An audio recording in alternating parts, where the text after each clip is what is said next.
Today we look at the movie that spawned a million shark movies and the movie that spawned a million people going into studying the sharks.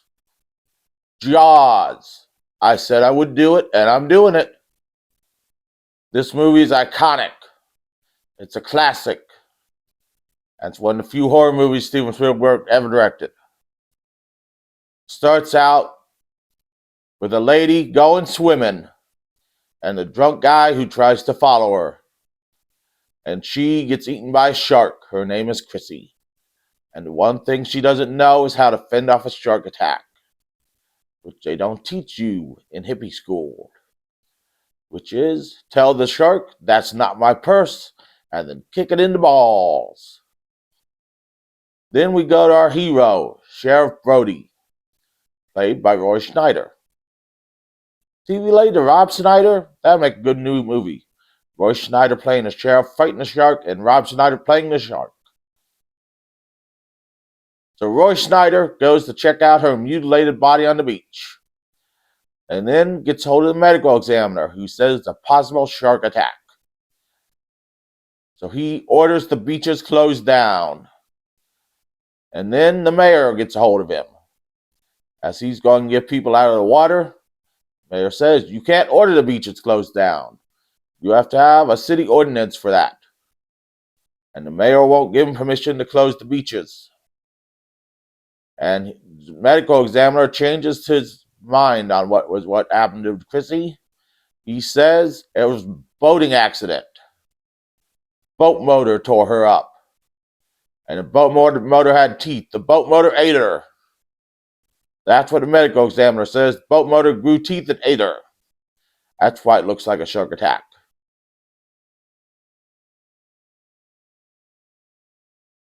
So we go on.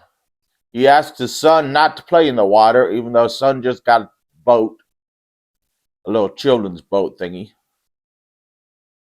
And the beaches are open. People are swimming. And a little boy gets eaten by, guess what? Not a boat motor with teeth, but a shark. His mother cries. And they have a town meeting where a $3,000 offer reward is offered for the shark.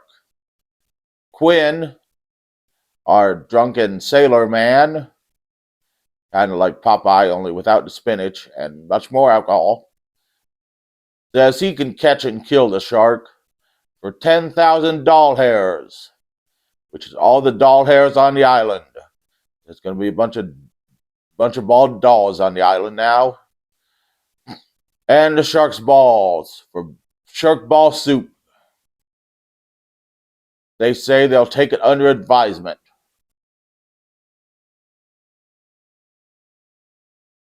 Then the advisor arrives from the Shark Institute, played by Richard Dreyfuss, named Hooper.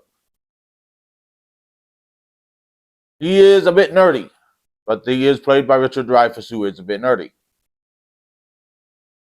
As Quinn is trying to learn more about sharks, Hooper is teaching him about sharks. And a shark is caught. Hooper says it is a tiger shark. And he looks at a dead body of Chrissy. And he says the bite marks on Chrissy do not match the tiger shark's jaws. As he says Chrissy was not eaten by a boat motor, but eaten by a shark. And the tiger shark's jaws do not match Chrissy. So they disembowel the tiger shark and do not see the poor boy inside. But they do see some fish and a license plate from Louisiana. So apparently the tiger shark was going to Mardi Gras. The mayor still refuses to close down the beaches, even though Roy Schneider, Chief Brody, and Hooper find a great white shark's teeth out on the ocean near a boat that had a big hole in it. The mayor still refused to close down the beaches because it's July 4th, and they'll lose tourism. So Chief Brody, keep wanting to call him Sheriff Brody for some reason. He's chief, not a sheriff. He's not elected. He was appointed by the mayor, who can fire his ass at any time. Chief Brody sends a bunch of men out to look for the shark as the beaches are open. And the mayor gets people to go in the water, where they think they see a shark, but it turns out to be just two kids with a cardboard fin. But then on the other beach, there is a shark, and someone gets eaten. And the island of Amity looks like a shark's den. So they decide to shave all the dolls' heads and pay Quinn his 10,000 doll hairs. And so our heroes, Chief Brody, Hooper, and Quinn, are out on a mission, out on a boat, the Orca, go find us a shark.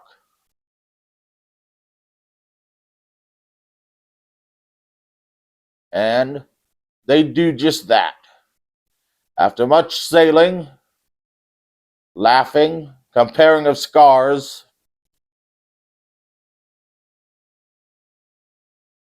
they find a shark. And they connect it with a barrel to it, and it goes down with the barrel. Then they connect 2 barrels to it, and it goes down with 2 barrels. Then they connect 3 barrels to it, and they tie the barrels to the boat. And it proceeds to almost tear the boat in half.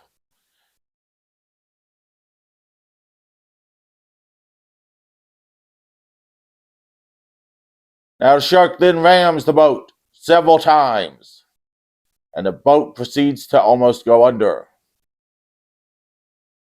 So Hooper has an idea. He's going to go down to his shark cage and fight the shark with just a pair of boxing gloves and heart like Rocky.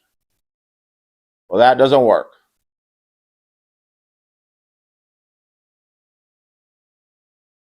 So the boat is sinking, and Quinn gets eaten. Chief Brody is the only one left. He tries his best to fight the shark. Chief Brody shoves a compressed oxygen tank into its mouth and blows it up with a gunshot, blowing the shark to bits. And him and Hooper swim back to shore on a piece of remnant of the Orca. And that, my friends, is Jaws. Now, there are 3 more Jaws movies. I may review them someday. I may not. I'm undecided. But that is the first Jaws movie in a nutshell. There are many memorable lines. There are many memorable scenes. It is an iconic movie that you have all probably seen before. I have seen it before. So if you haven't seen Jaws, go watch it. It's on Peacock. Actually, all the Jaws movies are on Peacock right now. So go watch them all. Make a day of it. Spend 8 hours watching Jaws movies. They are on Peacock. See them. Next week, we'll be back to something probably strange again.